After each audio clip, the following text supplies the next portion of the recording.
Blog Talk Radio. Hey, everybody.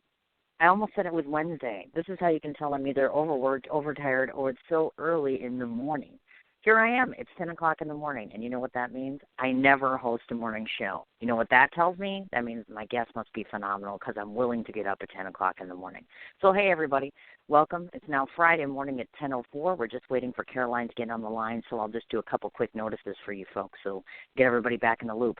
My apologies to everybody who is waiting on the magazine for September to come out. I know Michael is literally running around like a chicken with his head cut off to get everything all put together, and it's a beautiful array. I got to tell you, folks, I'm extremely thrilled by the fact that I am able to spotlight all these different senior citizens and directly from Oshkosh, Wisconsin. It's super neat. It's super exciting, reading their stories, hearing about their backgrounds, and getting an idea of where they come from and where they're at now. It's neat. It's just super neat. So if you get a chance to check it out, I'd greatly appreciate it over this weekend. See, go www.artisalive.magazine.com. Check that out. I'll remind everybody that even though Art is Alive is now finished, Bedford Falls Film Festival is getting momentum. To those of you that are unfamiliar, Michael and I do a bunch of different things together, but this is kind of the one that I'm softest on. And I say that because both of us, if you knew us well, we're both huge fans of the classic movies and in particular black and white films. So for us to be able to put together a festival, and no, it's not to the size of Art is Alive yet, but for us to be able to put a festival together like that and be able to showcase various classic movies, it's exciting for both of us. Truly, truly is. And, I mean, who doesn't want to get to work with him every day? I mean, seriously. Pretty damn lucky. Anyways, we accept the following this year. We've kind of branched things out a bit. So, number one, the criteria is it has to be basically 95% black and white. Yes, you can have a few color scenes in the film, but by and large, we accept black and white. Shorts or features with no runtime. We also take newsreels. We are also accepting TV and web series, as well as youth films. And right now, obviously, we know that things are very challenging for folks. So everything is one flat rate of $15. So if you go online to either Film Freeway or else the website's actually bedfordfallsfilmfestival.weebly.com, or go to Film Freeway and type in Bedford Falls Film Festival. You'll go ahead and you'll see our link, and yes, we're open for submissions. Super excited. In the first week, we've already got submissions and somebody from Tribeca that wants to screen. Oh, my God, how cool is that in the third year? So, yeah, go ahead and check out Bedford Falls. We covered the magazine. Obviously, this is my last show of the week, and I'm told that I'm on 3 times next week. Super excited about that.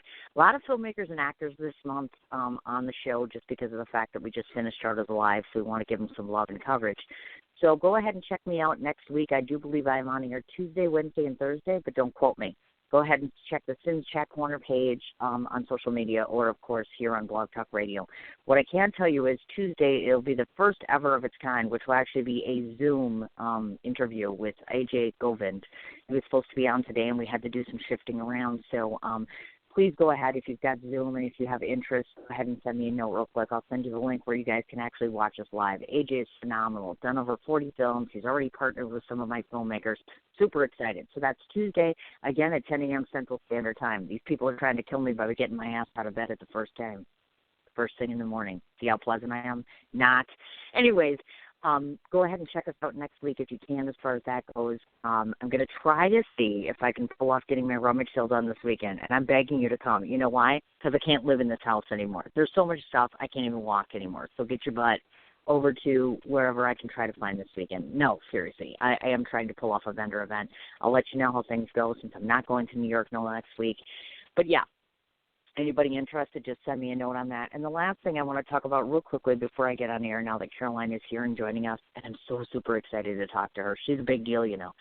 I want to throw this note out there. Obviously, as the days go along here, I've been very vocal on social media and otherwise about my opinions. But this is one thing that I feel very strongly that needs to be said. You know, it's very difficult for all of us now because we have very differing opinions on all sorts of different things, whether it's sickness, politics, schools, you know, policies and procedures by state basis, you name it. There's a whole lot of hate going on right now. I'm floored by the amount of evil comments and thoughts and projections that were made this morning. For months now, it's been the case. So this is what I want to say to everybody, because I have a large audience and I can do this. I'm not here to judge who believes what or what you think. I have my own beliefs. You have your beliefs. But this is what I will say. Condoning any form of wishing people evil or karma or death, period, is unacceptable, regardless of what you feel, how you feel, who you support. It's wrong. It's wrong on every level. Any form of hatred on any level is wrong. But this in particular is just unacceptable. So maybe all of us, including myself, of course, should take some time today to really reevaluate your thoughts and beliefs and where you stand and where you're headed and how you can make things better instead of worrying about how you believe and that you need to be right or wrong. People need to start coming together for things to get better. It's just that simple. I mean, there's no glamorous vaccine that's going to fix everything, and even if we all get healthy, there's been a lot of damage done. So really take today to think about and evaluate where we're all headed and try to do a little good today would be lovely. So speaking of good and wonderful, you don't want to listen to me anymore. Let's get Caroline on the line and start talking. Hello, Caroline. Hi, Cindy. Hi. Good morning. You can see I'm all riled up at 10 a.m. in the morning. Boy, she's all riled up first thing. If you are first coming to this. Oh, I'm sorry. Go ahead. Oh, I was going to say you sure are, but thank you for those comments. I think they're really needed during this time. Let's just pray for peace and be kind to one another. I agree. Right? It's so, oh, my God. I got to tell you, girl, it's exhausting. I'm exhausted. I get up in the morning. The first thing I see is all this pandemonium. I'm like, I just woke up. I haven't even had my coffee. People are at each other's throats. I'm tired. I'm tired. I'm frustrated. I'm like, this is nuts. It makes you evaluate and reevaluate things. But I think a lot of us this morning are very fed up with just the hatred. The hatred's it's a very ugly world right now. But hatred doesn't help. Hatred in all forms is ugly. And so I like my little show. Well, it's not really little, they tell me. But, I mean, it's a cool show because we get to talk about cool people, cool things. And in case you missed the intro, I rarely get up at 10 o'clock in the morning to do a show. Like, I'm awake, but, like, I don't talk to people. I'm not very human. So you must be a big deal because you're on my show right now. It doesn't happen. Even my better half. I don't talk to my better half first thing in the morning sometimes. So this is very cool. I have a lot to ask. Well, thank you. It's an honor to be here. Thank you for getting up. Oh, gosh. Early. You're quite welcome. No, I'm just nervous. I'm extremely nervous because when people come on my show, like yourself, you're very talented. You come from a very big background. It makes me extremely nervous, and it kind of puts the bar up top. I feel like I have to do better than normal because you're important. So there's a lot to be asked. I'm going to jump around a lot because obviously we're going to talk about the book. That's not everything that you do. So clearly I want to make sure I cover everything. When I put your description up, I talked about how excited I am that you have a BA in political science. I say that first off because the man I'm in love with has a BA in the same thing. And I find it ironic how people like yourself are in political science, yet what you do is really more of a creative nature. So I want to talk a bit about what lured you into political science in the first place, and do you think you're ever going to kind of swing around and use that, or do you use that creatively? Thank you for the question. First of all, thank you for having me on, and that is such an interesting question that I've never been asked before. And ironically, my book, which we'll get to later, 4 Seasons at Angelino's, it's non-political, so I keep politics out of it. But, of course, I want to answer your question, and I have always loved politics since I was little, and it was natural that I would major in it in college, in political science. And during high school, I was an intern. I grew up in Orange County, but I would sneak off to Los Angeles, and I worked on a mayor's campaign, and he won. He had low name recognition. I'm trying to leave names out because I'm trying to be apolitical. Sure. But I saw how great it was to campaign. Los Angeles is a very complex city with neighborhoods that I believe it's about 42. I mean, Venice Beach, that's part of Los Angeles. San Pedro. People don't realize how sprawling the city actually is. So I would go with the candidate, carrying the clipboard and the signs and knocking door to door and meeting with people. And I love that interaction. And eventually I decided to major in it in college in political science. And then I won a Rotary Ambassadorial Scholarship to continue my studies in graduate school, which sent me to Amsterdam to study international relations. So I did see myself involved in politics. I am too sensitive to run for office. I don't know how these politicians do it on both sides. There's just so much mudslinging, and I think it would hurt my feelings too much. So I stayed out of going that direction of being in the spotlight, but I did work on various campaigns, and eventually I was a political fundraiser for about a year here in Southern California. And then I moved to New York, and I was able to take my love for children as well as my experience fundraising and pivot that into being a nonprofit fundraiser. I was licensed and bonded in New York City, and I worked with foster children for several years and became involved in a project with my friend Linda Argilla had spearheaded called Outrageous, and it took me in a direction that I didn't predict. So I think with political science, it gives you a base and a foundation to go all sorts of on all sorts of different paths. And the journey can be unpredictable because politics, essentially, it's community involvement, so interacting with people. And to come full circle, I ended up in public relations. So they're all sort of related to each other. You betcha, absolutely. So, of course, I have to ask the obvious question because Michael and I have talked about this before. We kind of talk about what we don't because, nobody ever wants to talk about politics. So I'll leave it loosely because we never want to ask the question, of course, who do you think will win, blah, blah, blah, because everyone's entitled to their own opinion. I'm curious to ask you, though, we all obviously watch the debate, et cetera, and I think a lot of us have very serious concerns. In terms of politics, how confident do you feel that our country's going in a good direction, meaning because we're all kind of watching this play out, and I think we're a little concerned. Things are definitely not as settled as they should be, and I'm not a political advisor by any means, but I kind of feel like we're in a bit of trouble here. But I just want to get your thoughts in terms of how you feel this election's going and how's it all going to turn out? What do you think? Where are we headed? Well, I appreciate your comments because I absolutely agree. I am very worried, and coronavirus just threw a wrench into everything. I know I'm stating the obvious, but the impact that it has had, even with social unrest, I wonder would it have gotten so violent in certain cities like Portland or Seattle if it wasn't for coronavirus. If people were still going to school and working, I just feel like this pandemic has tested us in ways that we never imagined. And my biggest fear as far as who's going to win, without giving any predictions, my fear is how fair will the election be? Because I am concerned with, I believe it's 7 states. Don't quote me on this. I wasn't prepared to talk about politics, but the sending ballots to everybody where it's, it's very different than requesting absentee ballot.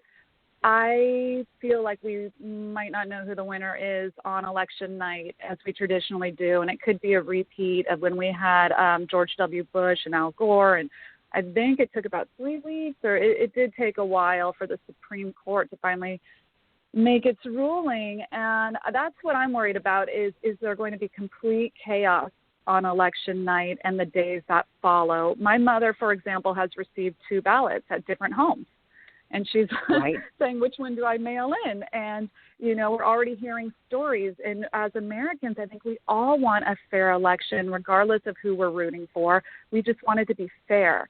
So I want to know that whoever is declared the winner is actually supposed to be the winner who won fair and square. So we shall see. I am nervous. Of course, I live in Los Angeles. Right. It's a major area. I do worry about social unrest and safety. So you betcha. We'll see. How are you feeling? Are you going to vote in person? Are you going to mail in your ballot?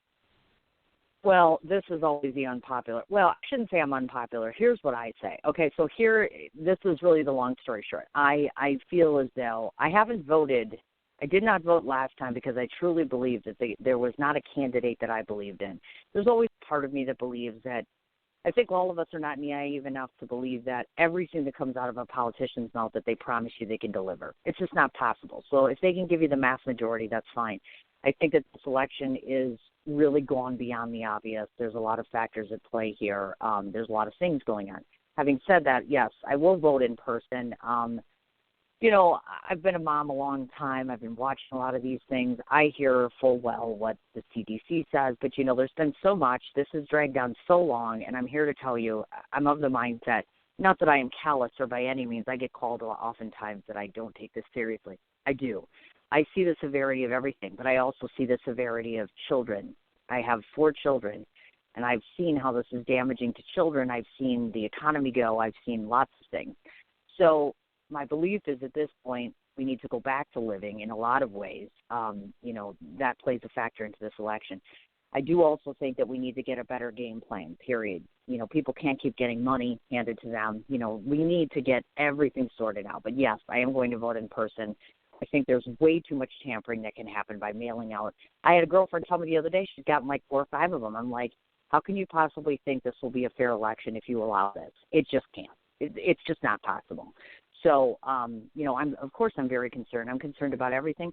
I'm also about to ask you the $1 million question. This question to me matters more than anything else I'm going to ask you today, which is, you're in an area where things are burning up as we speak every day. It's not just the crisis. It's, burnings going on. So how are you physically? How are you mentally? And moreover, how is your state doing? Because, Governor Newsom, a lot of us are not hearing some nice things about your governor.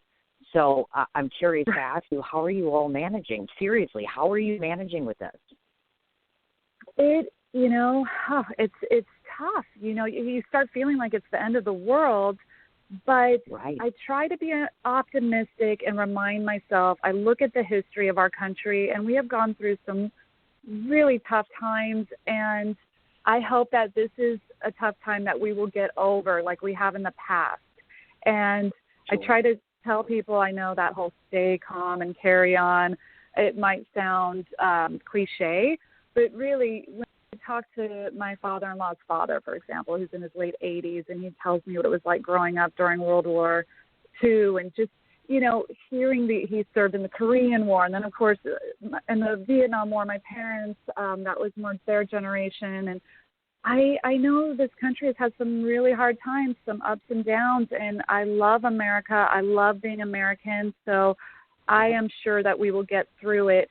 The fires, specifically to your question in California, it's strange because, see, this is a debate. I don't want to get myself in trouble, but when people say it's global warming, which, by the way, I think it was 98 degrees yesterday. It's so hot.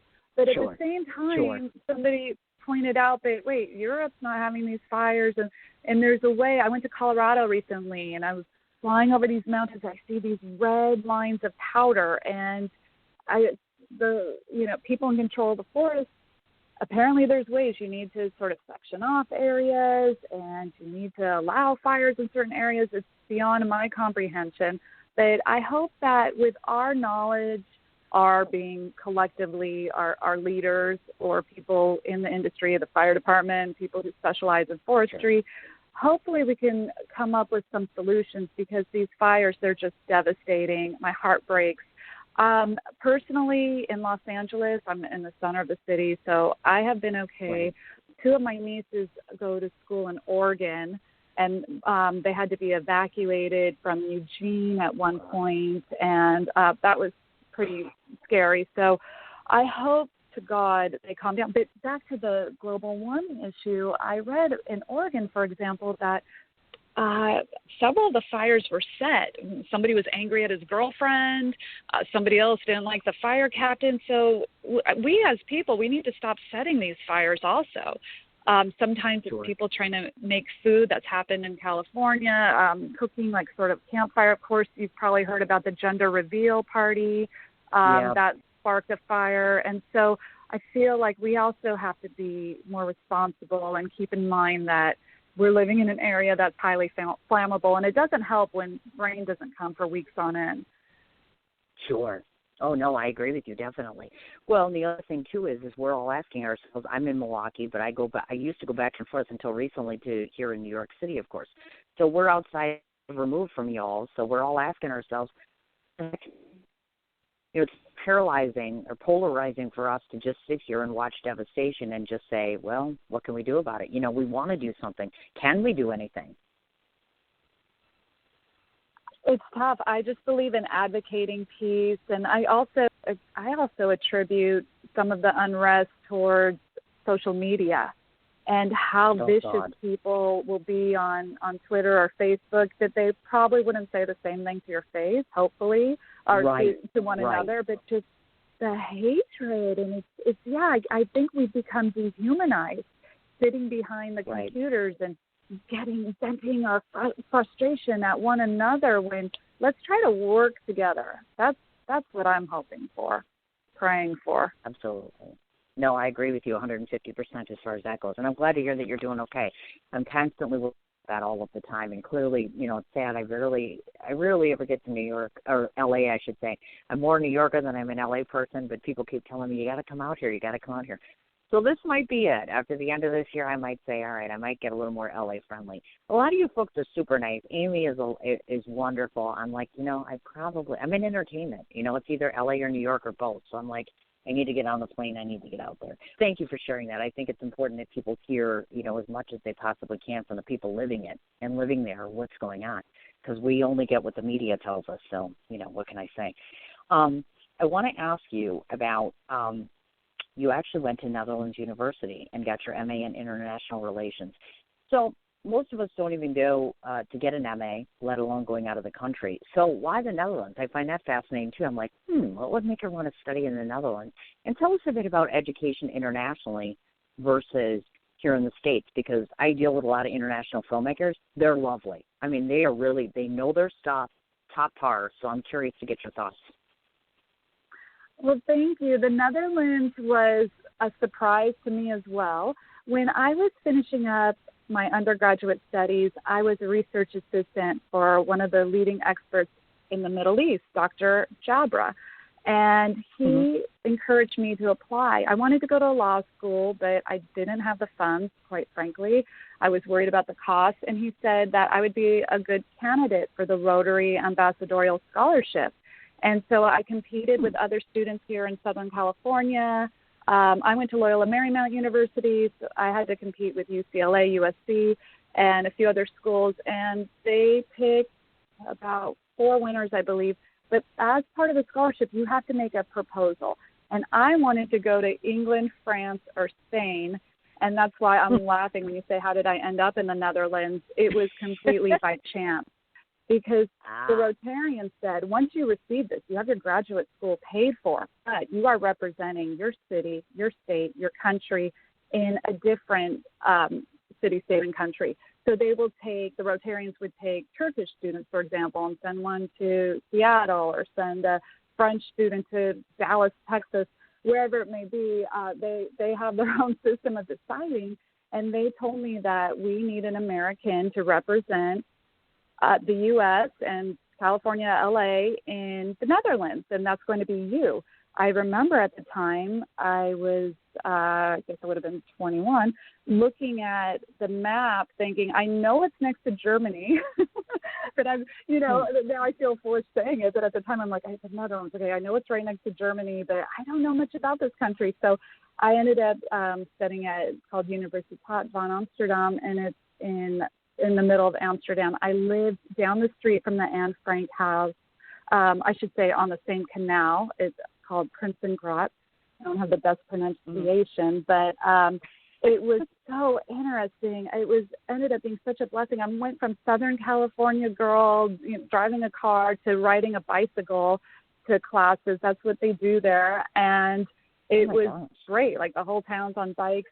And as far as the education system, it was really exciting because I was studying international relations with foreign students. So we'd have a class of 12 people, and there's somebody from Ghana, somebody from Vietnam. Of course, it was a heavily leaned European, because the Europeans have this program called Erasmus, and people, they encourage students as part of the European Union plan to sort of create a national European identity, I suppose. So they pay for students a Swedish student, for example, to study in the Netherlands. So I had English, Swedish, Norwegian, French, Italian, Swiss, everybody. It was the United Nations in my classes. So what better way to talk about these international policies than to be surrounded by students who had completely different upbringings and viewpoints. And it was really exciting. It was great. The professors are fabulous. I will say the difference is in the Netherlands, education, at least back then, was free college. So students would even get a stipend. So schools paid for and they had a stipend. Very different than how we do it in the U.S. And I have always worked. My parents forced that upon me from the age of 15. I started at Penguin's Frozen Yogurt, working 20 hours a week. And it was the first time in my life since 15 that I couldn't work because I didn't have a work permit as an American. So it was a very different experience. And the other students were surprised that I worked throughout high school. And it is different in Europe. And I will also say politically, I remember feeling that, wow, back home, the Democrats and Republicans, they're like all the same compared to these Europeans because they're so liberal that I just felt like the division, I mean, I don't know if that would still be true today, but, we're going back when I was in graduate school, and I felt like, gosh, they're kind of all the same in the U.S. compared to these people. It was very different to see how liberal and free. I mean, of course, back then in Amsterdam, marijuana was legal. You have the red light district. Prostitution was legal. It was right in your face when you're walking to school. Yeah, so it was kind of shocking for me, even though I had done undergrad in Los Angeles. I was sort of surprised to see. And I will say sometimes I do think you should take a stand, like, have these women been trafficked who are doing the prostitution? And I don't know. So I did have some issues with that. But again, I respected their country and their ways and got a good education that I'm very thankful for. I feel very blessed. Oh, my goodness. It almost sounds like you could make an entire movie and or another book out of that whole experience. Were you listening to that? I'm like, man, there's a book right there, isn't it? Prostitution, marijuana, international study. I'm like, there's a movie there. Hello. Well, just saying. I think, like, that's a good idea. You're always thinking film. Yes, I am. Yeah, yes. Well, in my book, every city or every chapter is named after a different city. So going to Amsterdam, it was my second time in Europe because when I was 15, I was sent to Ireland for the summer just to learn about my heritage. There was a program called Irish Way, which was great. But I learned so much. I think it sparked my love of travel. And, of course, when you're in Europe, you take a train and you're in France in 2 hours, or Belgium. And I did something I don't talk about often, but I snuck away and went to Beirut because I was just dying to see the city that I'd met so many fabulous Lebanese people up to that point. Sure. And it was so exotic. I didn't have any American friends who had been there before, and that was really fun. So I feel like when you're in Europe, it's so easy to go to different countries that for America, it's like it's great to go to a different state, So think of their countries like states, because when you think about it geographically, it starts equating. You betcha. Now, before we get into the travel part, because we've got to talk about all this lovely travel she gets to get and Cindy doesn't. Well, Cindy does travel. That's a little different. I often don't get a chance to get a bi-coastal girl on here. Like, not everybody does what we do because up until recently, of course, I've been going back and forth because I had the good fortune of falling in love with a man who was in New York City. I was originally going to move there. Then I met him, turned my head completely around, and I'm like, oh, look, now I get to go back and forth all year round now, which I've been doing up until, of course, obviously this crisis went on. So I'd like you to talk a bit about your experience. It seems to me that most of us are either, unfortunately, it is true, either you're L.A. or you're New York. I have a hard time finding a lot of people who love how L.A. people work as much as New Yorkers do. I won't lie to you. I mean, for me, I'm more of the New Yorker sort of get in, get out. We're blunt. We go to a meeting. We say what we have to say. Then we have some drinks. And we're like, okay, we're all good. Whereas L.A., all of you guys just seem like you're so laid back. Some of you are like, oh, it's all right, and everything's very laid back. And then some, it's a very different climate, at least to me. But I just want to get your impressions of the bouncing back and forth. where do you kind of stand? Are you the LA girl, or are you kind of really down the middle? I always felt more like a New Yorker, and I know exactly what you mean. New Yorkers are real, and then LA isn't. Sometimes you wonder what's real in LA. It's that happy, sunny, hi, nice to see you. And, you know, like you said, New Yorkers are blunt. I always was drawn to New York. That's why I moved there. I was full-time there for at least 7 years, and then I started doing more back and forth, only because my family is in Southern California. And also, sometimes New York can become, for me, a real rat race where it's just, I'm so exhausted. I have to be away from the sirens. And, you know, I suppose that's why so many people have houses out of the city also, or, you know, or they commute into the city and then they get back to their home. Where for me, it means going back to Southern California where things are more laid back and I can catch my breath here. I have to say this pandemic, though, is really frustrating me as far as travel is concerned. I was just in Colorado last week, so I'm getting back into the swing of things as far as traveling. But I like to mix it up. I mean, New York, you can't go wrong with New York. You have the theater. You have so many things to do, so many people. You can meet somebody at a corner, you know, waiting for the light to change, and it can change your life. The networking is unparalleled in New York. It's such a great place to network, where LA people are very isolated in their cars, and it takes so much effort. Where New York, I always found it fascinating. I love it that all walks of life, all different social classes will be on a subway together or a bus together. And you don't get that same camaraderie in Los Angeles because people are just so spread out.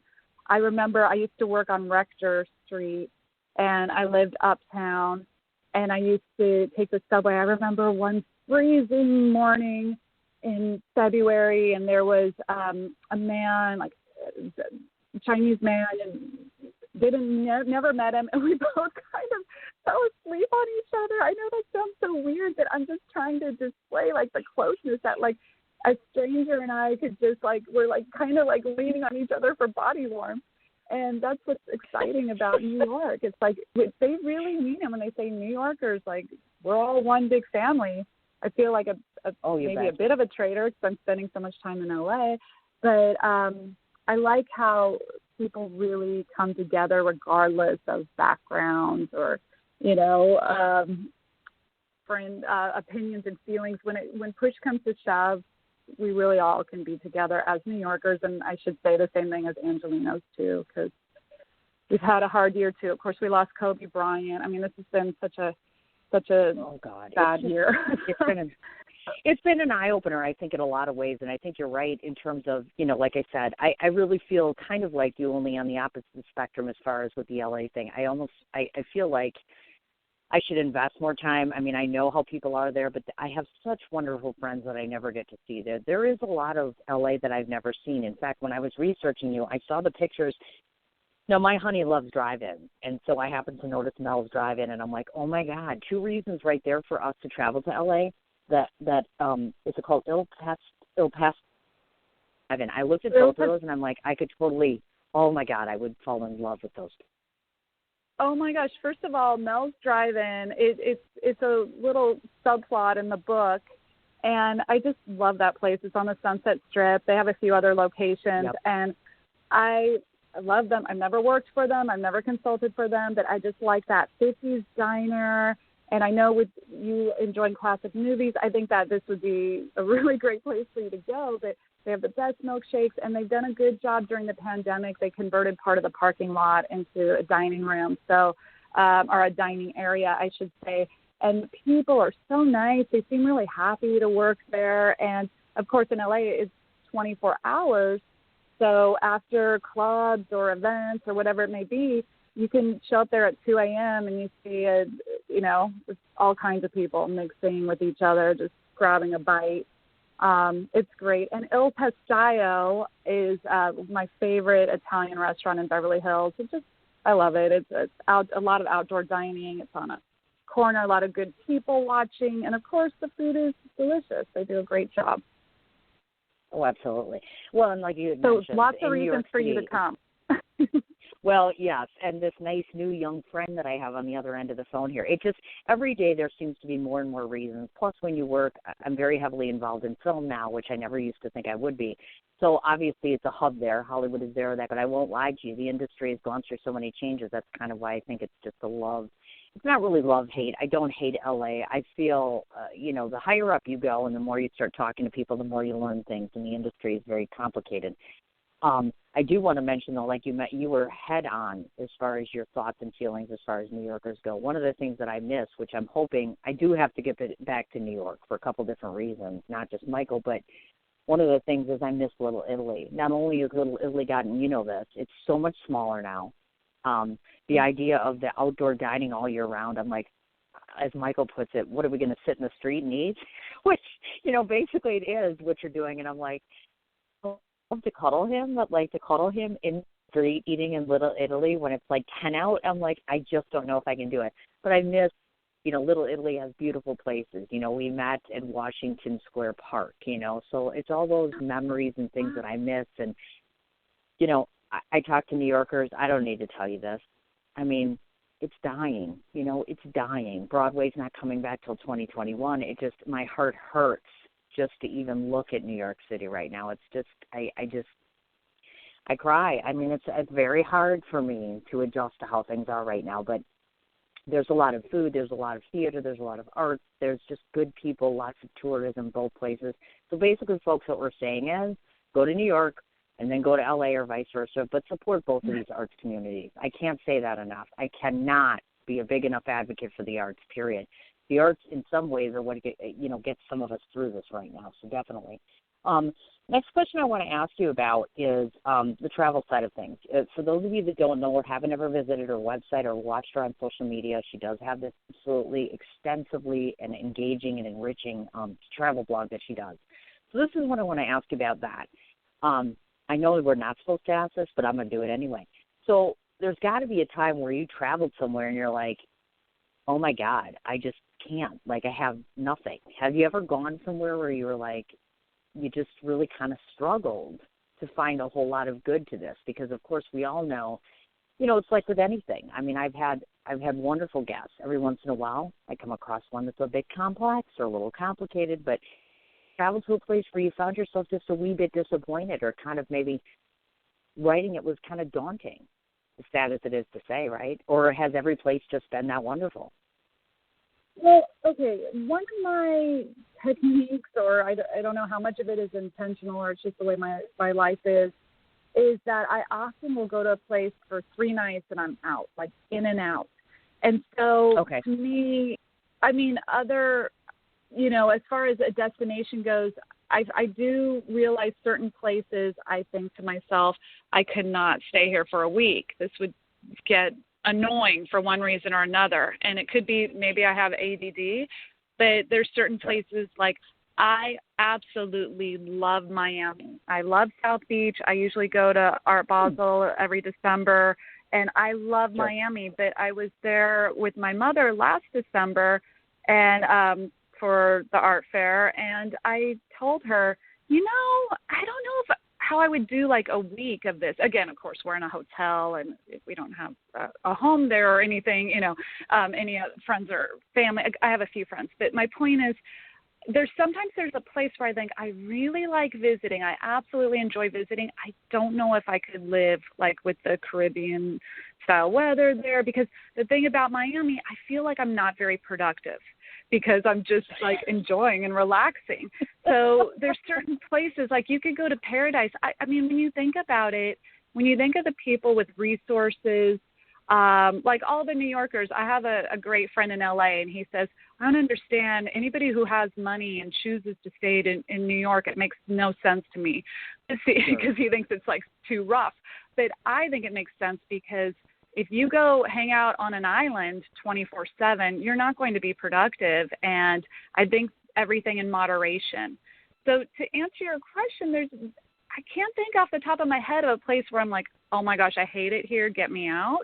It's more like, this is fun. I can't wait to try this other restaurant or see this friend tomorrow or, go out to dinner tonight, whatever. But sometimes I think I couldn't live here though. So that's the most negative I get, that I just really like to visit it. And I don't know, maybe I could live in Miami if I built up a network. But sometimes I just get this vibe like, okay, now it's time to go back to New York or back to LA and get back to work.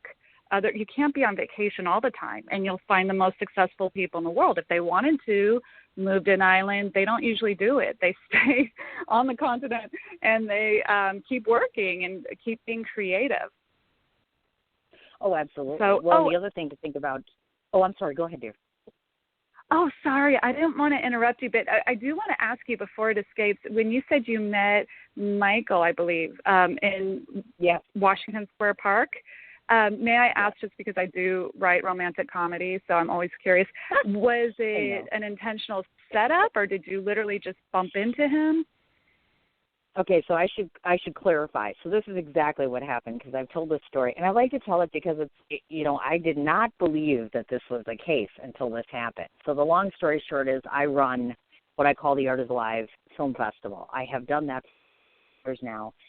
I used to be a film judge, and I used to do film reviews and Q&As, and then eventually I grew very tired, and LA people don't like to hear this, so please don't be offended. One of the things that I noticed in attending a lot of these independent film festivals is that it becomes all about the quote-unquote celebrities. Now, to me, everyone's a celebrity, but the real bona fide celebrity. So it's really more about red carpets, who's on the carpet, getting the pictures, and less about paying attention to films, art, etc. I got tired of it. So I said, you know what, I love movies, I love film, I grew up with it, let's build a festival. And that's what I did 5 years.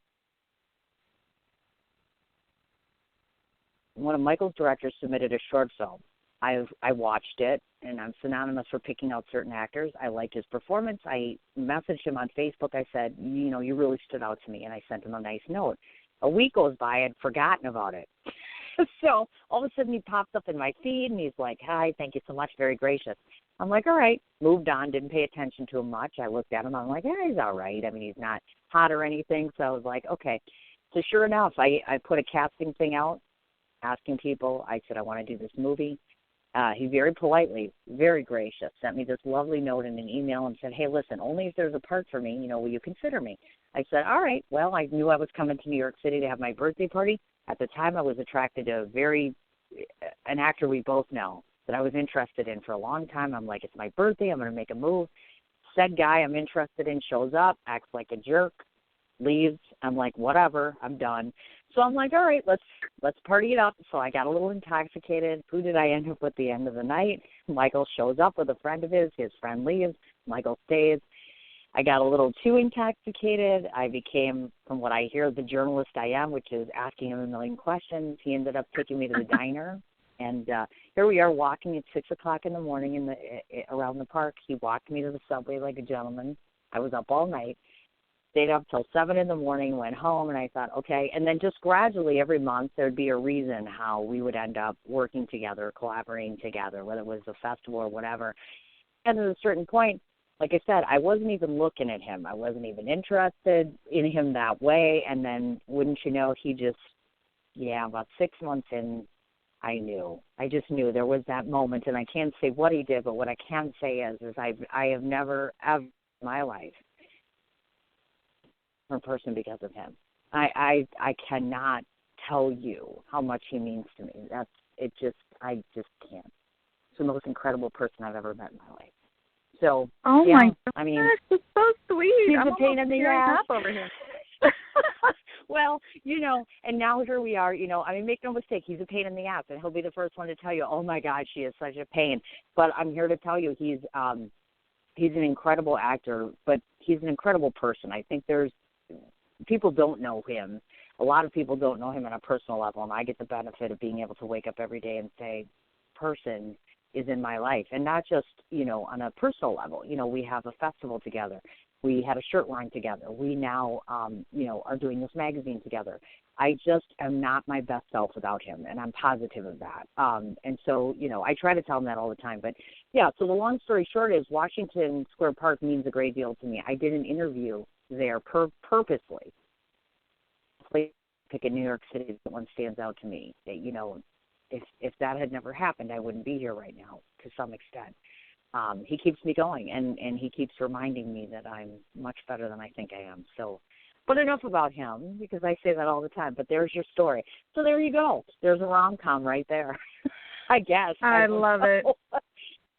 I love it. It just makes me smile.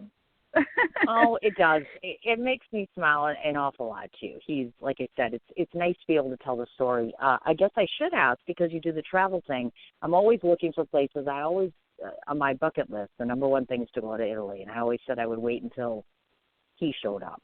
So I'm curious to ask if you've been to Italy or places in general that we may not think about for lovers or lovebirds that would be exciting to go travel to. Anywhere you could suggest?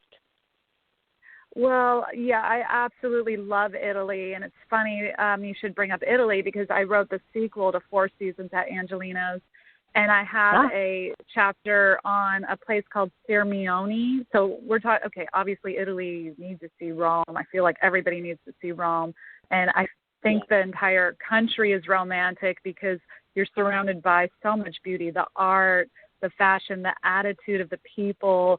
It's just, wow, I love everything Italian. And I remember my grandfather growing up, he used to say, how is it that everything Italian is so good? The food, the art, the fashion, and the language even sounds so beautiful. And then he says, but they're not fighters. Because, of course, he was a World War II veteran. May he rest in peace. He's like, yeah, he goes, they're lovers. They're not. But where else what better place to be with your special someone than in a country that's so passionate and loving, as my grandfather said. But within Italy, hopefully you guys can go there soon. I would say to hit the main cities like Rome and Florence. I also would recommend this place called Sirmione, which is off the beaten track, and it's more up north in the lake region. And it's where they have they have spas like the springs where you can go in and get healthy and get rejuvenated. So Italy is great for that. I am obsessed with the entire Mediterranean. So any country just about that's touching the Mediterranean. So Italy, France, Spain, Greece, Lebanon, the list goes on. Another romantic place, if you want to go to France, I have written about it in Four Seasons at Angelino's. There's an entire chapter called Capesterre. So this is in the south of France. What I would recommend for something, a romantic journey or itinerary, is to rent a car and just drive all along the south of France and make stops and, go to the wineries if that's what you're into. But this place called Capesterre, it's literally on a cap, a part of the land that goes out into the ocean, and it's a beautiful estate that they turned into a hotel. And it's just beautiful with the infinity pool and the private beach. Within the U.S., though, because we are dealing with a pandemic, I don't know when we'll be doing international travel. I love, personally, mountain towns like Park City, Utah, for example.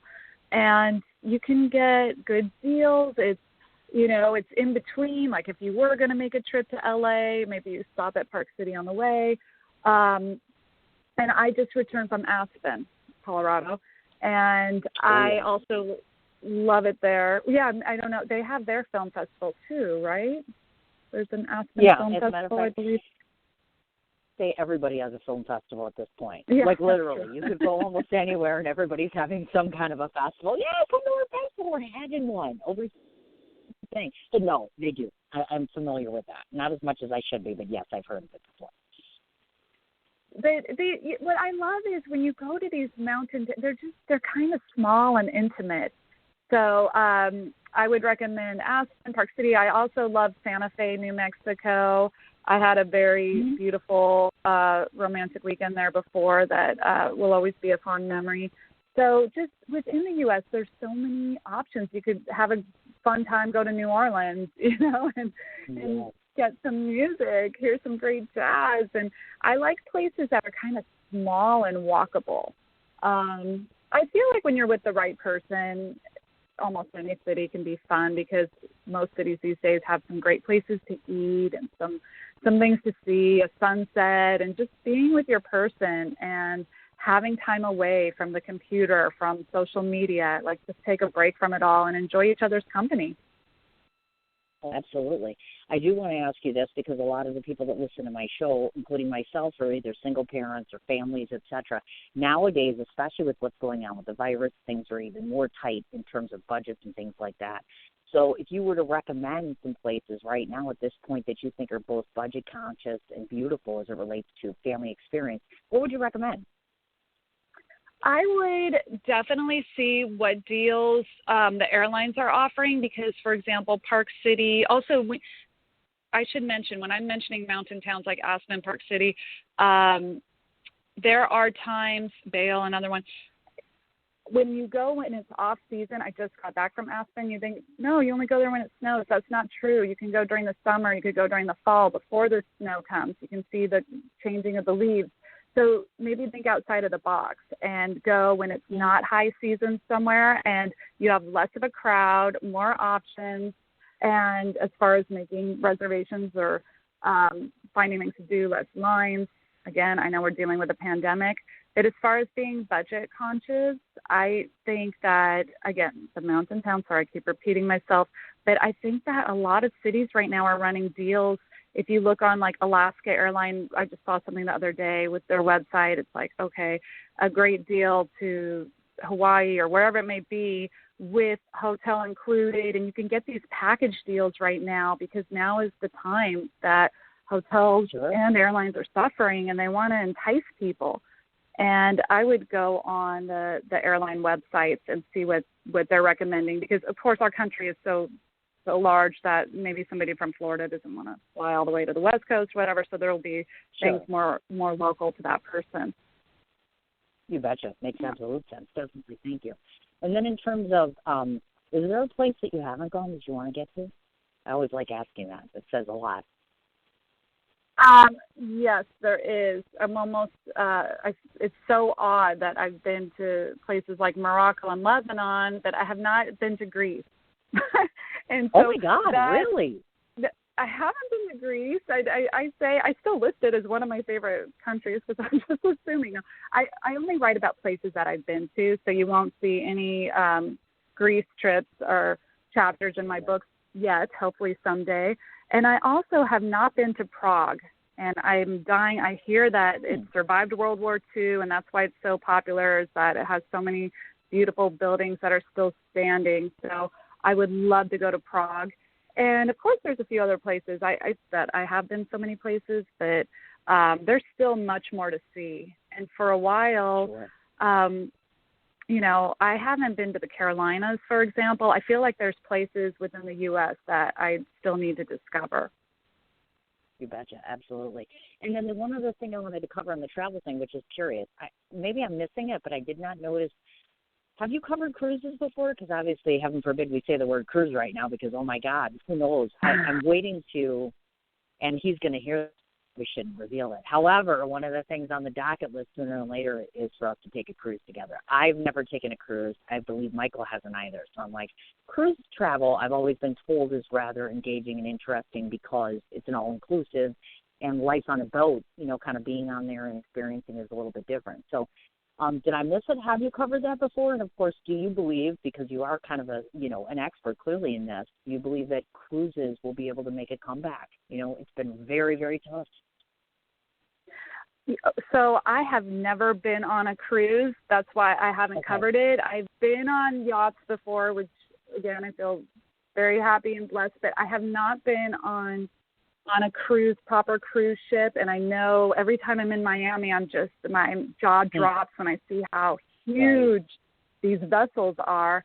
I hope they make a recovery because I know many people who have loved going on cruises, including family members. And I hope it makes a full recovery. But even before the pandemic, I was always worried. I'm a bit of a germaphobe, and I felt like, I don't know if I want to be trapped. Like, that's how I was looking at it, that that's my own paranoia. It doesn't reflect on other people who love cruises. I think cruises are a great way to see different places, and I've heard a lot of great things. So I hope and pray they make a recovery. And, I'm not completely opposed. I was thinking, one of these days I really should. Or I was thinking about one of those boats, like lake boats. Sometimes I see the ads that, go through Germany or wherever it may be. So we'll see. But I hope it makes the recovery. But I haven't written about it just because I've never taken a cruise before. Sure, that makes perfect sense. Well, now we can both go ahead and check out a cruise at some point in time. Thank you for that. Exactly. You people wonder, well, you folks wonder why I said I was so nervous about interviewing her. So get this. 1 week ago, she was on Biz TV. She's been covered by the New York Post, Dollar Magazine, Authority Magazine, and countless others, obviously. I want to talk, of course, about one of the claims to fame that most people know you for, which is, of course, restaurant PR. And as you mentioned, clearly, you serve as the director of PR for Serafino Restaurant Group. So a couple of questions relative to the PR side of things. Numerous friends of mine, because I'm in the media and otherwise, of course, I deal with publicists. Some of them are my dearest friends. Talk to me a bit about, outside of the restaurant part, public relations and the whole way that is structured and how things are being done right now is sensationally different. Clearly, the climate has changed. Things have to change a bit. So tell me a bit about how you feel if somebody's listening in right now and they do their own sales marketing, what would you advise them to do that they haven't done before? Because now they're going to have to be sharper and stronger to be able to preserve their clients and clientele. To preserve their clients and clientele, now might be the time that they need to offer deals. If we're talking about PR firms or independent contractors or publicists who freelance, unfortunately, for the PR side, they need to offer deals to most industries which are suffering right now, and they just simply can't afford the same pay rates to go towards publicists because they're just trying to stay afloat. As you know, I think it was yesterday, the New York Post said that perhaps 50% of the restaurants in New York City are going to go under. Could be done after this pandemic. I know it makes my heart drop. So clearly they're not paying publicists right now. They're not paying for restaurant PR. And it's the same. I've also worked in the beauty space, and it's the same with these cosmetics companies. People aren't going out as much, and they're wearing masks. Maybe they're not buying as much makeup, or they're trying to save money. So that's what's tough. But if you barter and negotiate with your clients and say, listen, I'll give you a 3-month retainer, but I'll throw in a month for free. There's ways to still retain clients. Or I'll give you 30% off what I usually charge, or, just to find a way. You have to really be mindful of the circumstances that we're in and understand that as publicists, we're probably not going to get paid the same amount. I mean, perhaps if you're working in certain sectors like tech, maybe you will be okay, but hospitality is taking a huge hit right now. And so it's going to be difficult for a while, but hopefully there'll be a huge, quick recovery. That's what we're all hoping for. Oh, you betcha. Not to mention the fact, I think a lot of people might get the wrong impression, because I know that a lot of my publicist friends share the fact that, honestly, I don't think people realize sometimes it's 24 hours a day, 5 days a week, meaning 7 days plus. You're always on call. There's a lot of stress and expectation. So maybe shed a bit of positive light on this for those that might be listening in and they have the wrong impression. Talk to me a bit about what you're thinking, why about doing the PR side of things, because I think it gets a bad rap sometimes. Right. Well, it gets a rap for being kind of fake, is what sometimes people will say about the publicist. But, that's because most publicists take the position that you get more bees with honey. So it's part of the job. I've worked, within agencies and in-house. Obviously, with Serafina being in-house, I see it from both sides. When we contract out an agency in Miami, for example, in a different territory that I can't personally cover, but I can help work side by side with that PR team. Agencies, they give you service with a smile. The whole goal is to make the client happy. So it's often hard to make the client happy, by the way, because PR, we don't write the articles ourselves.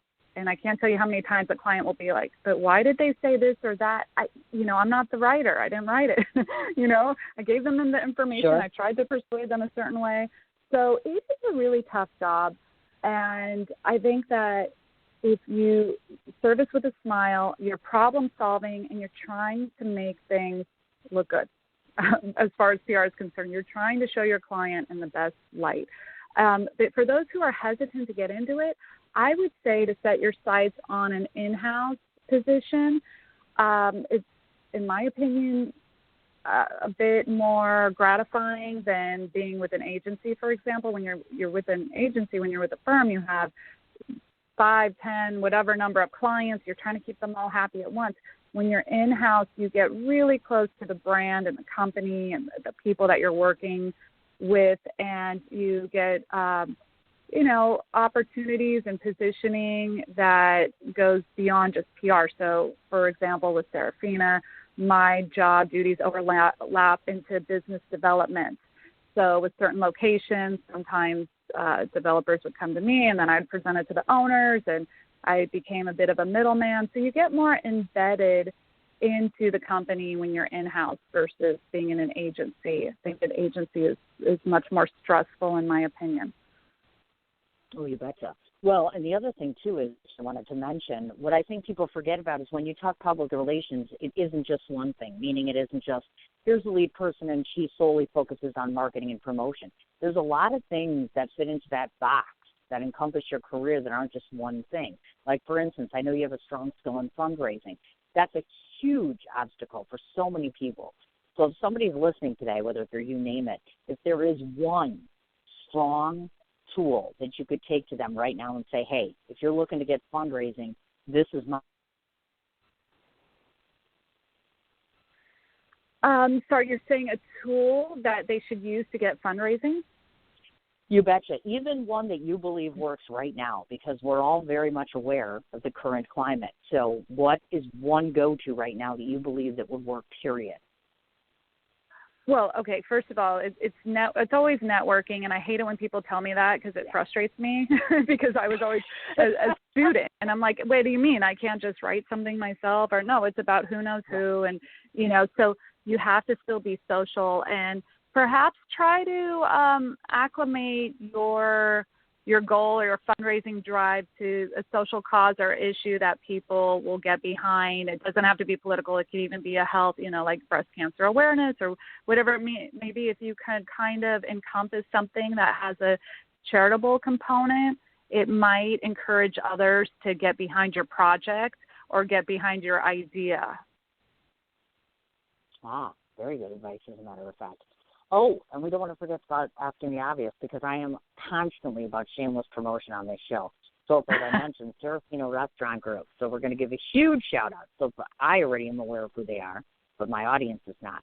So please talk to me a bit about the Serafino Restaurant Group, of course, and how we can support them right now, because, of course, even though they're a restaurant group and they might be larger, no one is exempt from needing an extra push right now. That's clearly obvious. Right. As you know, the margins in the restaurant industry are very slim, so we and most restaurants really need a full house to break even and then make a profit. Serafina is a great, iconic New York brand that's been around for over 20 years. It was founded by Vittorio Assaf and Fabio Granato, two charismatic Italians who had an idea after a near-death experience. And they decided to launch Serafina to make the best pizza and pasta in New York. And it immediately, the first location on Madison and 79th became a hit with celebrities. The owners were running with a very jet-set crowd, so their friends who were regulars at Studio 54 and, the models and the politicians and the rockers, they showed up to the restaurant and put it on the map. And since then, there's now 30 locations around the world. And what's great about Serafina is Serafina's the angel that welcomes everybody in heaven. Black, white, rich, poor, doesn't matter, Jew, Gentile, like everybody. Everybody's welcome. That's the whole idea of Serafina. And so what happens is you'll see on any given day, like Mayor Bloomberg, former Mayor Bloomberg, for example, goes to the first one I just mentioned on Madison and 79th. Right. And when it's not the pandemic and when we're open for indoor dining, You could see anybody from the former mayor to teenagers on a first date, because the menu's set up where you can afford different. It's not an expensive restaurant. It's Italian casual. If you want to go expensive, yes, you could add truffle to your pasta or whatever. But at the same time, you could get our amazingly delicious margarita pizza and a goat cheese salad, and each have a glass of wine or Coca-Cola, whatever your thing, whatever your drink of choice is. And so teenagers can afford it. You'll see the mom with the child. You'll see like the businessmen and women brokering a deal. Lady Gaga might walk by. It's funny because there's a lot of celebrities like Paris Hilton or Lady Gaga who went there when they were teenagers, and they still go. Kim Kardashian and Kanye West had their first public lunch date at Serafina on 61st Street. And I'll never forget that day because it was a paparazzi frenzy. And I called Kim's publicist at the time, and I'm like, I'm so sorry. I have no control of the situation right now. I don't even know how they're going to exit the building because it was a swarm of paparazzi. And anyways,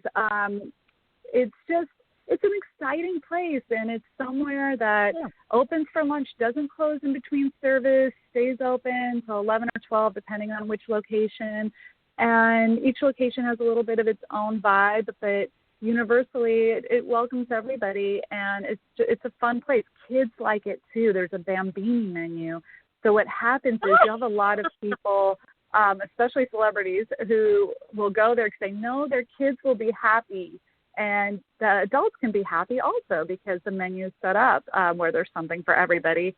So I highly recommend Serafina. I've been with the company for over a decade, and it's a great place.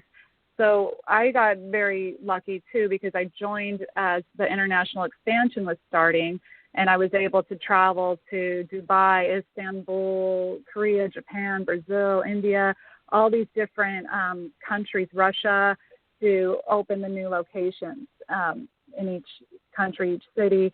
So I've been able to go around the world with Serafina, which has been great. And it's going to survive the pandemic for sure. I mean, it's going to be some rough days ahead. But New York, a few days ago, opened 25% indoor seating. So just hoping and praying. I mean, I'm being optimistic. but Serafina also, it's been Yeah. It's been on a lot of reality shows, too. The Kardashians have filmed several times. So sometimes people say, wait, I don't think I've ever eaten there, but I've heard of it. I'm like, oh, maybe you saw it in People magazine or on Real Housewives of Beverly Hills or whatever it may be. Of course, all the New York housewives are regular customers, too. So people see it, and then when they go to New York, it's a great, convenient place where you can just pop in. You don't need a reservation. Well, and Michael and I have never been there together as of yet. I'm sure Michael's a longtime New Yorker, so I'm sure he's been there, but he and I have not been there as of yet. I did want to remark this because I saw on here, of course, you're open for the outdoor dining, and as you mentioned, the indoor. And when I was looking at all the locations, it made me sad. This isn't necessarily a complaint, but I'm sure you've listened to me long enough to get that I'm kind of an overgrown hippie. So because I am, I'm sure you can also imagine that my favorite place in New York City, you'd probably find Cindy hanging out at the Village. I'm constantly telling people, East Village, West Village, I don't care where we go, but the Village. I'm very partial to Chelsea and the Village. And so when I was looking, I'm like, oh, no, they're not in the Village. I'm like, what location in the Village? Okay, but we're close because we have one on Ludlow on the Lower East Side. Yeah, you do. And then, I know. Yeah, so we have one in the meatpacking district, too. And, of course, Tribeca, which I know is not the Village. But I think that, we have to be careful the way we spread out. And also, when I think of the Village, did you used to go to Da Salvano before they closed? I didn't get a chance to go, and by the way, just so you know, I'm not a snob either, meaning that I have no problem going to Tribeca or Meatpacking District. I love all of New York, make no mistake. But you know how you just feel like, it's hard because I'm kind of like a person, like Michael will say all the time. He's like, don't you get it? You're like up here right now. Still act like you're there. And I'm like, because I'm not. I'm a very humble, normal person. So, I'll go and I'll interview a celebrity. Like I'm interviewing Billy Zane, the actor, pretty soon. And I'm like, okay, but it's I'm still just the girl who wears bangles, 50 of them, and I'll go hang in the village. Do you know what I mean? It's not that I don't feel I love it. Tribeca. It's just I'm me. You know what I mean? So me would rather go buy a $2 glass of wine or $5 glass of wine and, you know, play pool or, you know, write a book like in the village somewhere. You know what I mean? That's not to say I don't go on a red carpet. Do you know what I mean? It's just that balance. So I just had to throw that out there. I'm like, oh, I would love you guys if you would just go to the village. Not that I won't support because we're going to go to your restaurant, but still, I'm just like, yeah, I'd like to see in the village. And, of course, my guy likes a good pizza pie. So I'm like, of course I'm going to go because I saw your menu. I see all the wonderful offerings that you have on there.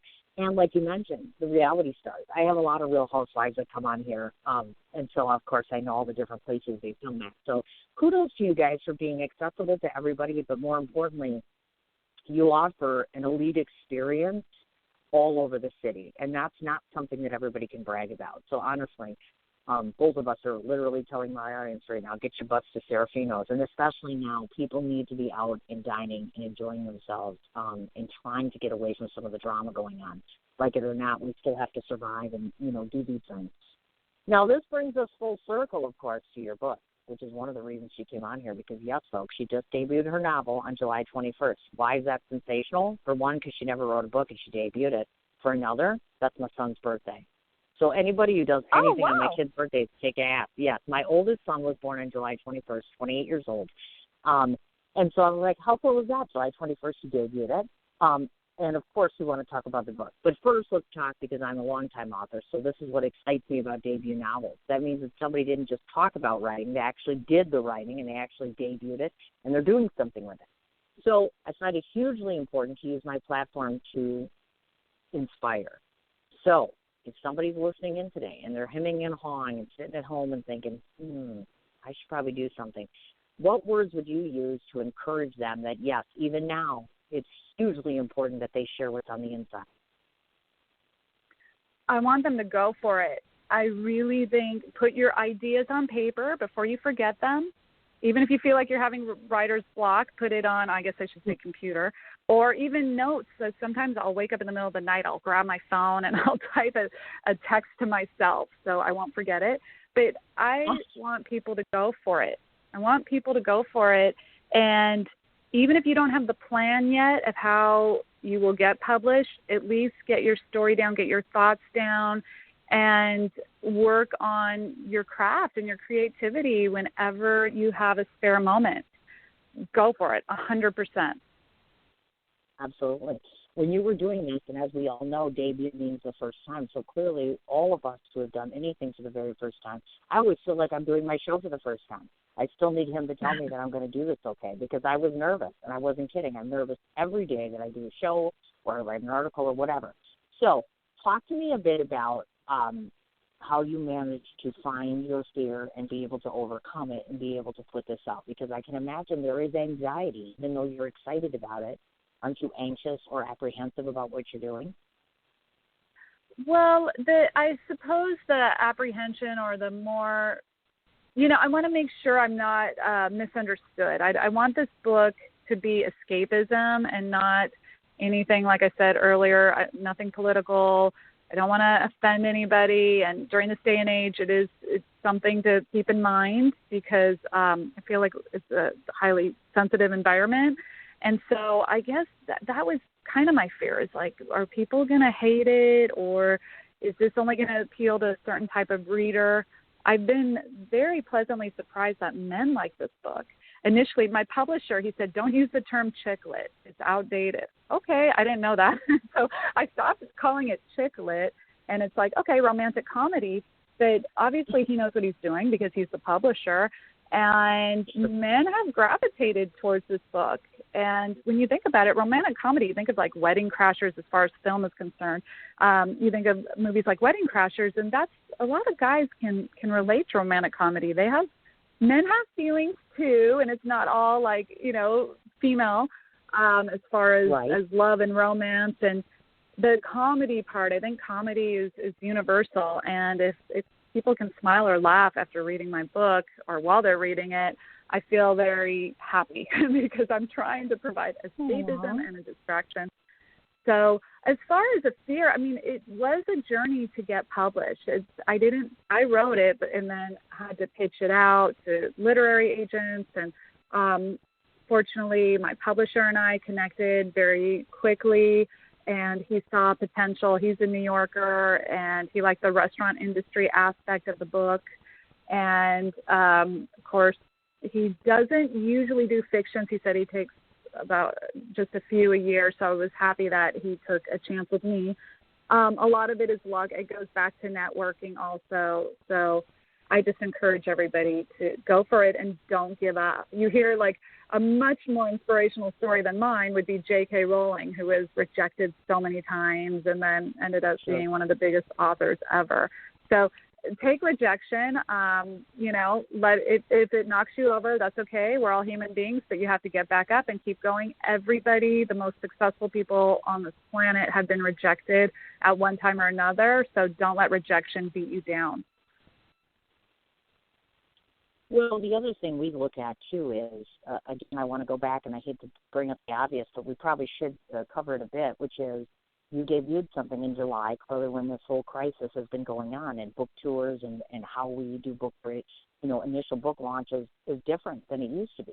So hopefully I'm crossing my fingers that you're going to tell me, yes, it was, hugely successful, and you were still able to get the word out and get people interested, because now you have to be even more clever and creative. Thank you. Thank you for acknowledging that. It is a challenge during this time, and I'm disappointed I can't do book tours. I like to interact with people, and I think when authors talk about their work, it obviously drives sales as well. And I haven't been able to do that, so I had to change the plan, the strategy, the marketing strategy. I do feel like even more sorry. I feel very sorry for people who were launching end of March, beginning of April, and they already had their book tour booked and scheduled and their launch party. Because my book was coming out July 21st, I knew I was making the arrangements, but I knew quickly that I wouldn't be able to. So, yeah, my heart breaks for people who did have their book coming out right when this all was happening. So for me, by end of July, people were acclimating to the new way of life, and so it's been a different approach. I do feel that my hands have been a bit tied because I can't move around. I haven't been to New York since February. I'm supposed to go next week, but I had my whole trip. I was supposed to go to Nashville. I've never been there. I was so excited at the end of March, and piggyback New York on that. Yeah, my niece was performing in a choir concert. By the way, the young people, like you said earlier, they've just been robbed of so much of their childhood, and it's heart-wrenching. But so it is very weird. Like, I feel like I'm in a bunker trying to promote my book from here. But I just want to be grateful that it has been published. I am able to use modern technology to get the word out. Unlike previous generations, I can't imagine going through this pandemic in 1918, how horrible it must have been. And, of course, it's horrible now, too. But at least we can stay in touch with our loved ones, and we have Zoom, and we have cell phones and just ways to see each other, FaceTime, whatever people choose to communicate with. You betcha. In fact, I just talked about this early on. I'm so proud and pleased that my magazine issue is about to come out for September. We have a glitch, and so hopefully today we'll be able to look at it. But the front cover is literally a collage of all sorts of senior citizen artwork, and they're covered on the inside of the magazine. I can't tell you how my heart is broken for all of the various people that haven't seen loved ones in person or haven't been able to take them out or do anything. And so I wanted to remind them that they matter. So my hope is that this little effort come to fruition, and they'll feel more appreciated, I should say, or acknowledged, because I really feel like they've kind of been left out of the shuffle here. I love that you did that. Oh, I love that you did that, you. By the way. That's so nice. That's so nice. Well, it's part, I always look at this and say to myself, the biggest tragedies are always the ones where people just assume everybody's okay. But I kept reading these stories about how the elderly are not okay and that they are alone and feel shut in and sheltered. And we've even, Michael and I have talked about taking movies and doing short little film events at these places. They attention. They need engagement, just like kids do, with the events and all that good jazz and stuff. Speaking of engagement, I noticed how I didn't get to ask the diamond question, which is this. You wrote a romantic comedy. So that means you know a thing or two about romance. And she's gorgeous. Don't let her bullshit you. Take a look at her pictures. So I have to ask the obvious question, since you've heard about my love life, I'm turning it right back around. So for those who might have been listening and are interested in Caroline, does she currently have a beau herself? Because inquiring minds want to know. It's a TMZ right now. We're on the phone. Oh, my gosh.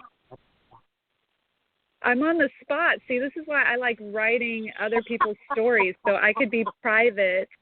I actually lost the love of my life 2 years ago. He died in 2018, October. And so I had written the book. I had finished it before he passed away. In fact, he's the one who inspired me to write the book. And, I want to I'm still here, so I do want to keep living, but at the same time, the heart needs time to heal. So I've been talking. I tell people that I think a good idea is to have as many friends as possible. Like I tell my female friends to have guy friends, and I tell my younger nieces, and, sometimes those friendships blossom into something more. And I definitely appreciate men. I like male company. I like their point of view. So right now I have friends, but I am not in a committed relationship with anybody. Gotcha. Okay, I gotcha. And I am sorry to hear that. I was unaware of that. And it speaks all the more to, I think, what I was talking about before I came on with you, which is appreciate what you do have while you do have it, of course. People, I think, take for granted the fact that people are always going to be there. No, they're not. That's not always going to happen, and I'm the first one to admit it. I let sometimes things get fueled and you get angry or irritated with someone, and you have to take a step back and realize, hey, they may not be here a month from now, or something might happen to them. So appreciate the love that you do find, of course. And I would venture to guess that the novel, of course, is much better, much brighter, and much bigger because of his influence. So I'm sure he's watching over you. Thank you. So that's awesome.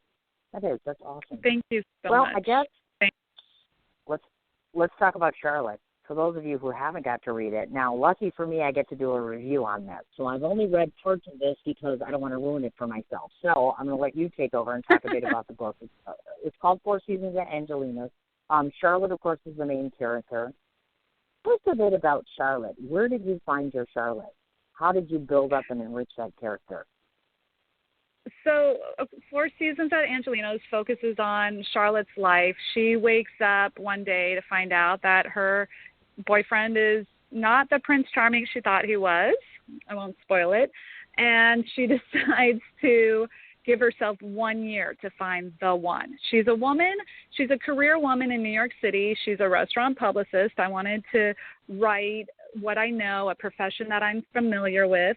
And she decides to give herself a year and use her job as a platform to meet men because she's traveling so much for work and for business. And she realizes at the age of 35 that she's been so focused on work that now all her friends are getting married, having babies, and she's neglected her personal life because she's been so focused with work. We were talking earlier how publicists are on call 24 hours and, one calamity putting out fires, one after the next. So she's an American girl. She's a girl that still is trying to mature and learn things, especially when it comes to romance and love. So she jumps headfirst into some very bad relationships with the wrong guys. I did not make all the men villains. Sometimes relationships just don't work out. It doesn't mean the guy is bad or the girl is bad or, one person or the other is bad. It just means that there wasn't a connection. So she is dating up a storm, and the book covers a lot of modern issues for women, especially in New York City, but it applies, across the country, across the world. Like, for example, dating apps. What happens when you go on and you see your colleague on a dating app? How awkward. Or meeting with a matchmaker, or just trying to find guys, having a date with somebody, and you think, wow, what a connection. This guy's amazing, only to find out he's not interested in you when you think you had a great evening together. So it deals with the trials and tribulations of trying to find the one. And, of course, she puts this goal that's very stressful, a year to do it. In the meantime, there's a friend who she's known for 10 years. His name is Wyatt Ashcroft, and he is woven in and out of the story. So the reader's left wondering, like, okay, maybe those two should get together, but he's a little eccentric and keeps her in the friend zone. So while she's having all these other romances, he pops in and out, and he's a very important part of her life, and he makes her see things in a different way. Which is absolutely awesome. The one thing I want to ask about is when you look at this story as the writer and as the woman, was it most important to you that you emphasize a clear, divided mix between the romance component and the comedy, or did you kind of want the romance to overshine a bit? You know what I mean? I think writers oftentimes have a set idea in their mind. I want it to be funny and touching, but oftentimes it seems one wins out over the other. Make sense? Yes, it does. I wanted everything to overlap and layer, because this is a whirlwind. Like, as you know from being in New York City, everything can change in a New York minute, they say, as the expression goes. So everything is overlapping, and it's work. There's also a few work romances in there, which is very common in the restaurant industry. You have a lot of young, energetic people who are all working these long hours, and it can be very grueling. A lot goes in. Next time you go eat, I urge your listeners to think about everything that's gone into making that meal that's put down right in front of them to enjoy. There's a lot of behind-the-scenes drama in the kitchen, and the runners and the bussers, and the hostess might be dating the bartender, and so there's a lot of stuff going on, sort of like an entity of its own. And I wanted to mix everything up, and I feel like when you have love, like you were talking about with Michael, it takes a lot of ingredients to make that perfect recipe of true love. Sure. And so I mixed it all together. And then in the meantime, it's a very fast book. People have told me they've read it in one night. It goes by very fast. Every chapter is a different city. So it's like you're in India, and then you're back in New York, and then you're in Russia, and then you're in Tokyo, and Miami. Everything's all mixed up. Aspen, White Plains, Greenwich, Connecticut. So yeah, it's very fast-paced. I think it's a pretty realistic portrayal of the dating scene in New York before the pandemic. Oh, absolutely, without a doubt. Just what I have seen so far, which is why I'm so excited about it. If somebody is listening to this today, and you were not you, and you said, "Oh, I picked up this great book called 4 Seasons at Angelino," tell them why you believe that this is a book that they should go out and buy. Why your book? Why not somebody else's? I always find that hugely important. Why you? Well, this book, first of all, I do have insight. I only write about cities that I've been to, so you're getting the real deal on any chapter that you see. The cities are a part of the story. So the readers will feel like they've taken a trip, like they've gone to these places, and there's several of them in the book. So being that we're all locked down and we can't travel the way we used to, this is a perfect time to read the book and feel like you're able to explore new frontiers. And also, it has a happy ending. So it's a romantic comedy. It has to have a happy ending. That's why I wrote it. Hopefully this book will uplift readers, make them smile, make them believe in love, and just see things in a new light. I wove in some themes of anti-drug use. There's an adoption subplot. It's minor, but it's referenced in the book. And hopefully it will make people feel enlightened. They might feel a bit exhausted, though, when they see like what she's going through. But then the idea is to keep going, keep trying, and then you can get your happy ending. Oh, you betcha, absolutely. My question to you now is now that you've done the book, it's been out for a little while, you're in this wonderful career that you just are wholly involved with, that you enjoy so much. What's on the horizon? What's for the rest of 2020 for Caroline now? Definitely the sequel, which I finished, which was really exciting for me to tackle different cities. I'm trying to make it as wide-reaching as possible. So the sequel has places like Boston and Chicago. I put in Dubai because I didn't have the Middle East in the first 4 seasons at Angelino's. So I also included Mexico City. And I feel excited to spotlight places like Mexico City, for example. They say it has more museums per capita than any place in the world. There's just so much going on there that people might not realize. So for me, that's very fun to include it and hopefully make readers go, wow, I didn't know that. If you can't travel physically, you can travel through what you read. So getting the sequel finished is important. And then also, so when you finish a book, it's like, yes, I did write it start to finish, but now I'm going to have a few months of revisions. So it's not quite done. I will be working on that. And then also with 4 seasons at Angelino's, I'm talking to people about turning it into a series or a movie, but most likely a series. So I would love to get that deal signed by the end of the year. You never know. I mean, that's a bit ambitious, but I'm going to try. And just hoping and praying that our country is going to be safe, that I'll definitely be still working in PR and doing my writing. And I hope 2021 is going to be a lot brighter. I think we all deserve it. This country deserves it. The entire world deserves it. And I think now we know how important our health is as well. Agreed. Well, let me just tell you something. What are you? Every time I come on. What's that? Oh, I was going to say, what's on how are you going to finish out 2020? Well, that's a really good question. So, let me see. I'm at a crossroads, as a matter of fact. You're actually a good person. Well, we're on here anyways. And just so you know, oh, my God, we've been on here for 90 minutes. Can you believe it? It's been 90 minutes on this interview. Goodness. I say this all the time. I'm like, can you believe this? I mean, it doesn't even feel like it's been 90 minutes. This is how you know that somebody likes their job, because I've been saying lately, I'm not high in radio right now, blah, blah, blah. And so Michael's like, yeah, he keeps pushing the radio thing. And I'm like, yeah, but I'm not digging it as much. But then all of a sudden, every time I come on, it's like it doesn't feel like 90 minutes, right? It's like it just doesn't. It's the quality of the guest. I can assure you of that because, I love all of my shows. But really, truly, the more fascinating somebody is to me, the more inclined I am to be like, yeah, I've got like a million more questions. If you were to ask me right now in 2020 what's going to happen, this is what I believe.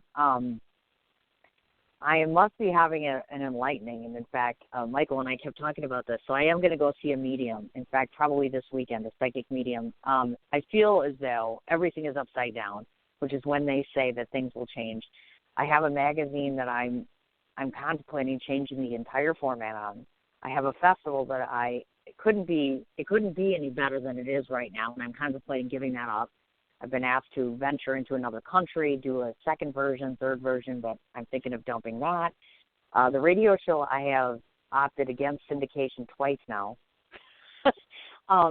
So I think it's time that I need to really start, well, for one, I should start listening to my partner. I'm sure he'll be thrilled to hear me say this. He oftentimes has scolded me over and over and over again in a nice way. I am blessed to be given all these opportunities, and I'm not a fan of myself, so I just self-sabotage. And I basically say, no. I could have been all sorts of places, and I have repeatedly said no. And maybe it's time that I started listening to him and realizing that, yes, maybe it's time to take it to the next level. I have been offered a spot on an indie television network to host my own show. That seems to be the one thing that everybody's talking about lately.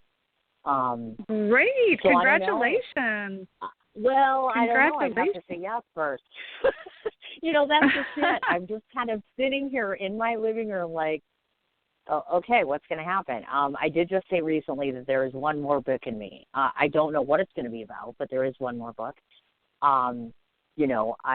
I know this much for sure. I can guarantee you that 2020 will hold and much beyond. I can say with all clarity now, I'm going, as far as I'm going to love Michael my whole life, that I'm certain about. The radio is not going anywhere. Today kind of was the notch on there. You were kind of the notch, so congratulations, it's you. I enjoy my show too much. I enjoy my show too much to give it up. That's a foregone conclusion. I guess I was going through a stint where I wasn't liking it, but I'm pretty sure that radio is not going anywhere. Syndication, I don't know. I like the way, I don't know, I should ask you, you were a guest. do you like the way I do my show? Because it's scripted, but it's not like the norm. You know, there's no political correctness with my show. I swear, I say whatever I want. Is it a likable format? Because I have thought about changing it, but people like it. Yeah, absolutely. First, I am biased because I've just enjoyed our conversation for so much, so I'm completely biased. But I like it. I like your personality. You're very real, so you're very New Yorker in that sense. Yes, I am very New Yorker-like. I do think though that the magazine has to change. I've been told by a lot of publicists, and I don't know if you agree, but a lot of PR people say TV fuels everything. So you go on television, that will fuel popularity for everything I own. But I'm also at the age where I'm 51 and, you know, I have kids and I have someone that I love and I have friends that I love, and it's time to travel. It's time to not work all the time. I'm very stressed out a lot. I'm married to everything, and it gets to be a lot. So, you know, there will be changes involved. So the very long answer I just gave you is that here's what will hold for people I love very much because I can and because I miss them. I am going to continue to build my empire with hopefully having Michael having more success. It's very important to me that I use some of the things for both he and I to succeed and for a lot of other artists to get recognized. That's 2. And more importantly, number 3, you will definitely see me on television before the end of the year. If I'm not hosting, I've been asked to go on television, so I'll probably do another interview on TV. I'm not feeling good about it, but I'll do it. So that's 2020. Well, that, and I'm going to spoil the shit out of my kids for Christmas this year just because I can. Like, seriously. Aww. And I'm going to put up my Halloween decorations and leave them up to the end of the year this year. I'm a big Halloween fan. Halloween and Christmas. So we're going to have a Halloween and Christmas for Christmas this year just because I can. I mean, you know, I just do a lot of weird stuff because I can. So that's my 2020 plan. Now, that's great. Because well, thank you. I think it is, but, you know, ask me in a month. You know what I'm saying? Like, things rotate around here quite a bit. I kind of am pretty stern on those sorts of things. I'd love to fit a cruise in this year, but let's get real. At this rate, the cruise ships aren't going back, so we'll see. You know what I mean? I'm crossing fingers that, you know, things will work out. So we'll have to see. So that's kind of that in a nutshell. So here's what I'm going to do. We have a bunch of things to wrap up here since the show is sadly having to come to an end because I have to leave. I have to go to the post office and do a couple things, and I got to put the magazine to bed. I feel like I'm sad that it's ending, you know what I mean? It's like, oh, can't continue this. We'll see. We'll have to do another one sometime. Well, yes, and Caroline's never been on my show, so she doesn't know what's coming, and I'm guessing you haven't listened to my show, so then you don't know what the end involves. So here we go. For those of you who are listening in right now, first of all, so you know Caroline, along with everybody else, within 2 hours of this show being done, it becomes an archived episode. I'll send a copy to you as well as to Amy, the YouTube link as well as the Blog Talk Radio link. So you'll have that. You'll be able to spread the word the whole 9 yards. That's number 1. Second of all, I do not want to forget to say this right now. Amy Prenner, I would not know you without my dear friend Amy. Amy Prenner owns a group called the Prenner Group, which is theprennergroup.com. Let me tell you why you should work with this woman. First of all, hands down, God love this. She is one of the sweetest souls I have ever met in PR in my entire life. We met a while ago where she was talking to me about getting press for a client, and she's just stuck with me ever since. She's the little person that pops up in the messenger that's like, what can I do to help? Are you okay? I love this woman. I cannot possibly say enough about her except to say just hire her. You know why? She's as good personally as she is professionally. She brings me some of the best people. Hello, Caroline. And more importantly, she has no head about her, meaning she is so humble and so hardworking. She is one of my favorite people. So, Amy, God love you. Thank you so much. We have to get caught up one of these days, theprennergroup.com. So thank you for this interview today, Amy. It's all because of her. And thank you, diligent, Amy. Patient. Oh, my God, yes. Thank you. So Amy fans right now. Amy Prenner, you rock. So I'm going to read off about 75 ways to reach Caroline. She's in more places than I am, by the way. And, yeah, she's on Viz TV. I wasn't. Yeah, she's in the New York Post, and I'm not. Yeah, she's in Authority Magazine. I'm not. Not hating, just saying. I'm not as spectacular as Caroline, but that's okay. All my guests are like top par. But that's okay. So here goes. Her website, CarolineMcBride.com, and that's Caroline, Caroline, McBride, McBride.com. Also on the following platforms, Amazon, Barnes & Noble, IndieBound, LinkedIn, Target.com, Goodreads, YouTube, Smashwords, Facebook. She has a personal page as well as McBride Books, Instagram, same name, McBride Books. And we found out yesterday, Twitter, Caroline_Alexa, Alexa. I forgot to ask that. Did you prefer the Caroline McBride or Caroline Alexa McBride? I wasn't sure. You know, Caroline McBride is just easier for people to remember as much as I like my full name. And my Twitter I've had since, I think, 2008. So I'm scared to change the handle at this point. I gotcha. No, I understand. I wasn't quite sure because some people are like, oh, you should call me this or this. So I wasn't 100% sure. So I'm like, okay, it's good to know, obviously. The name of the book is Four Seasons at Angelino's. You can get it on all of those various different platforms. Did I miss any, by the way? Any place I didn't find you? One other place that I like to give a shout out. It's called The Ripped Bodice, and it's the only brick and mortar romance bookstore on the West Coast. So, gotcha. Yeah. I got to write that down. I'm writing it down right now because I'll have to check them out. The Ripped Bodice. BODICE, yeah, is that correct? a great name? Yes. Yeah, that is. That's a totally great name. I absolutely love that. I'm guessing you've never heard my show before. And if you haven't, then you know what's coming right now. I mean, if you have not, you won't know what's coming. See, this is how I know I'm either sleepy or I've talked too long, but that's okay. It's a good problem to have. But see, I have heard your show. Now I don't know what's coming, so I'm getting confused myself. Oh, okay. So then I should scold you. If you've heard my show, you should know what I'm going to do now. There's always two ways I end the show. First of all, nobody gets out of the show without a surprise coming their way, at least one.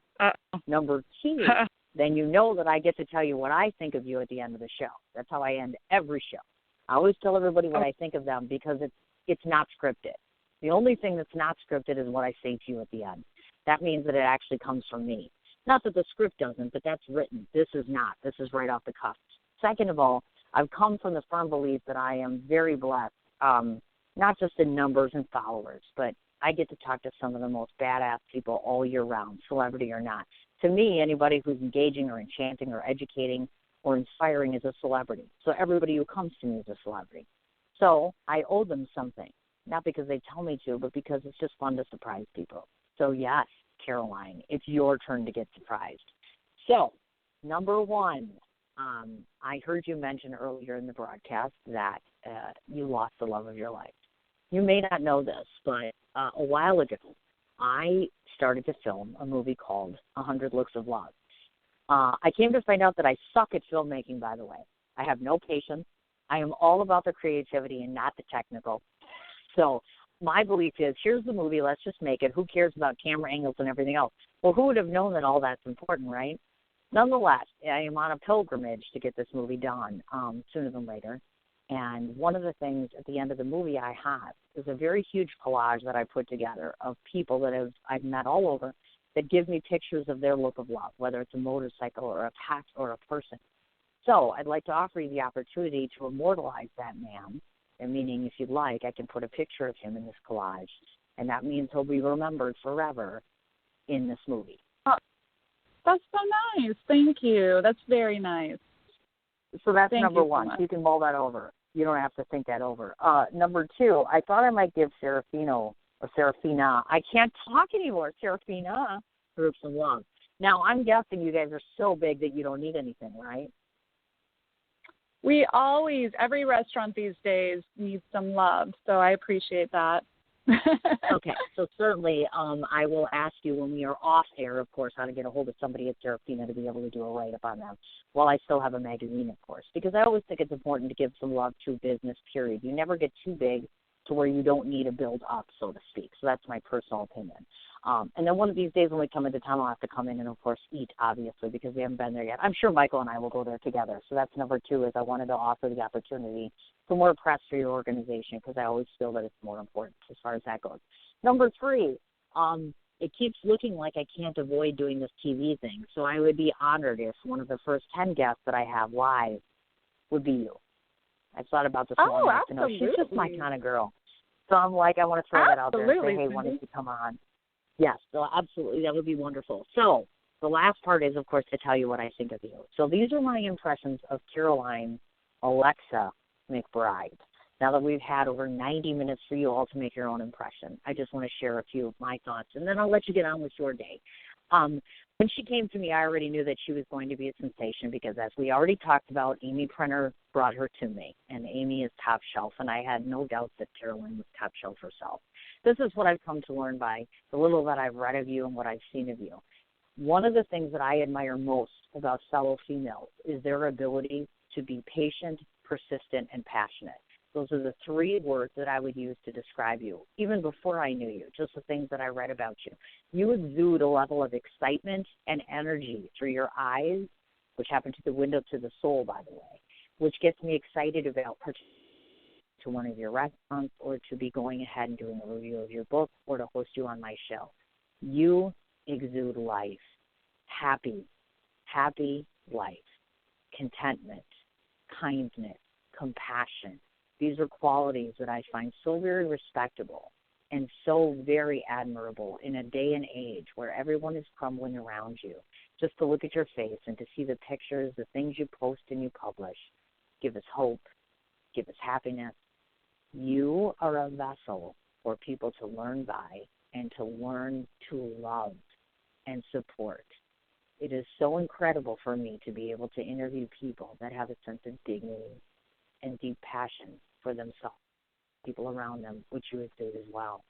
I feel very honored to have hosted you in this little time that I have, and my hope is that if you ever need anything or anyone, that you'll come back to me at some point in time, because you truly are someone grown to admire, even before I met you.